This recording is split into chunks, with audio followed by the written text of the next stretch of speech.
Okay, we're back with Joel C. Rosenberg talking about the Epicenter, the book that we want to put into your hands, and some of what was a very interesting story of how he got to the point of being called by some 300 media outlets over the last number of years to comment on the Middle East. And it started, Joel, because of the novels that you began to write, which started looking like tomorrow's headlines to people.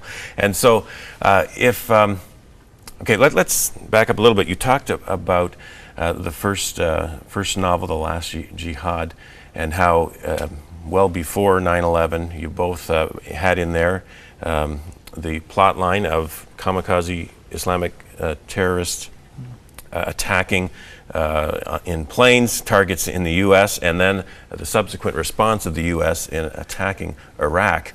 Now, I happen to know that you read the Bible and that there is some reasoning behind some of your plot lines in your books that come from the Bible, or at least you get hints from the Bible. So maybe you can explain why the first novel had that plot line as it did. Well, I appreciate the question. The whole series that I've written is based on a prophecy 2,500 years old from the book of Ezekiel, chapters 38 and 39, what Bible scholars call the War of Gog and Magog. And the short version, and of course in Epicenter, I describe it and I walk it through with all kinds of endnotes and historical research so people understand the prophecy, what people have thought about it over the years. But the bottom line is, it's about Russia forming a military alliance with Iran and a group of other Middle Eastern countries in the last days to attack Israel.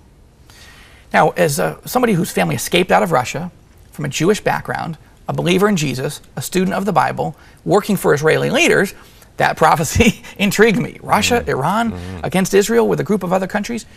So I thought that would make a fascinating novel to write. And when I sat down in January 2001, the novel I had intended to write was a book that I would later write called The Ezekiel Option, taking that prophecy and saying, what if that happened in my lifetime? What would it look like? The problem I had when I sat down to write that book was that Ezekiel describes a list of countries that will be part of this coalition.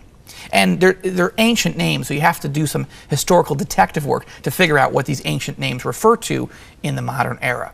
And in Epicenter, the nonfiction book, I explain all that. But as I was sitting there, two names of two countries that had been historic enemies of Israel were conspicuously absent from this list. One was Egypt. And I thought, now come on, now why is Egypt not in this list to attack Israel in the last days? I mean, you go back to, the Ten Commandments. You go back to Yul Brynner staring down, or Charlton Heston staring down Yul Brynner in the movie The Ten Commandments. I mean, the Egyptians have always hated the Jews historically. So how come they're not in there? But then I thought, well, in 1979, there was a peace treaty, the Camp David Accords.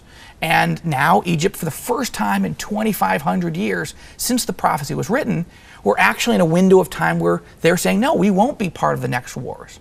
It's not the warmest, coziest relationship in the world between Egypt and Israel, but the peace treaty has held since '79. So I thought, okay, if I write a novel like this, I can plausibly explain away why Egypt isn't in the coalition. But the other country missing was Iraq. There's a lot of, the word Iraq never shows up in the Bible, but other names for that territory do. Babylon, Babylonia, Shinar, Mesopotamia.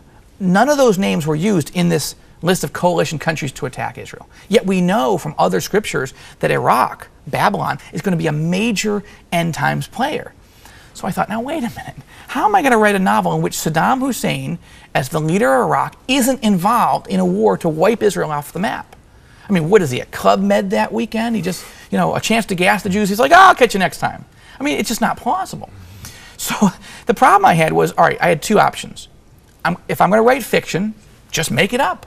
Maybe God forgot to put Iraq in the coalition, so I'll just put it back in there. But I thought, that's not really what I'm trying to do. I'm really trying to write about what the Bible really says. What if that came true? Not what something I thought came true. So I thought, well, clearly Iraq is a country, but Saddam must not be the leader if it's going to happen in my lifetime. And I didn't know that it would, but I just thought, all right. So I need to back the book up. Okay? I need to start the story to get rid of Saddam. That's going to be the first novel. Well, how am I going to get rid of Saddam? Well, he could die of old age. But he was a fairly young man at that time in 2001. Second, there could be a coup or assassination. Well, that was plausible, and that's certainly interesting for the beginning of a novel, but his whole life was designed to protect himself from coups and assassinations, so it didn't seem plausible to me. The only thing that seemed plausible back then was a regime change, an invasion. And there were only 2 countries on the face of the planet that could pull it off. Saddam had the 4th largest army in the world. China wasn't going to do it, so it was either Russia or the United States. But Russia was arming Saddam, so they're not going to do it. And then that left the United States. But remember, George W. Bush had just been elected. His father had gone to war against Iraq in Kuwait, but had never gone to Baghdad.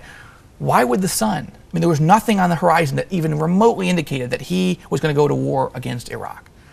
So I thought, again, now I'm talking fiction here, so I'm trying to mix a plausible scenario with a fictional premise for my novel. And I thought, what if, that's what every good political thriller should start with, what if there was a terrorist attack inside the United States by radical Islamic jihadists that was so bad that this launched an American war against radical Islam and its terrorist factions. And then an American president scanned the horizon saying, what states in the world are sponsoring terrorism, encouraging terrorism, and this might lead to an American president saying, I can't leave Saddam Hussein in power in good conscience because his relationship with terrorism is so bad. And I thought, well, what kind of terrorist attack could that be? And I can't really tell you exactly, except based on my experience with Netanyahu, Sharansky, and others. I just believe that someday jihadists were going to try to hijack a plane and fly it into American City, because that would be such a cataclysmic, dramatic event. And I thought that's the type of event that could trigger a whole global war on terror. And then it happened. I mean, I was just trying to write a novel that said this is a plausible roadmap from January 2001 to a future prophetic war that doesn't include Iraq, which means it doesn't include Saddam. But I was not really setting out to say, and this is exactly how it's going to happen. I just thought this is how it could happen. And then it did happen. It's a very unusual story. God really using your imagination based on Bible prophecy and how to get to the point where Ezekiel 37 and 38 might come to be, as a way to get you a platform of sharing the rest of the story of Bible prophecy and so many outlets across the U.S. and around the world, because it's a pretty interesting story how a novelist pinpoints pretty accurately what is happening in the future. And so then people started saying, well, you got to write another novel, right? Because we got to know what happens next. Right. And so when we come back, I want you to get into to the next novel you started writing. Okay. And things that started happening with that, and some of the subsequent ones also. But each of which seem to have an eerie way of doing the same thing as the first. Yeah. It is uncanny. But somehow in God's sovereignty, He sought to make that to use you in that way. To get the word out. And so you're certainly doing that in the book Epicenter, which is nonfiction, right? But it kind of summarizes some of the story about your novels and how they started coming true, but also just a biblical teaching, right, of the end times and how some future headlines might play out in the very near future. So that'll be actually tomorrow.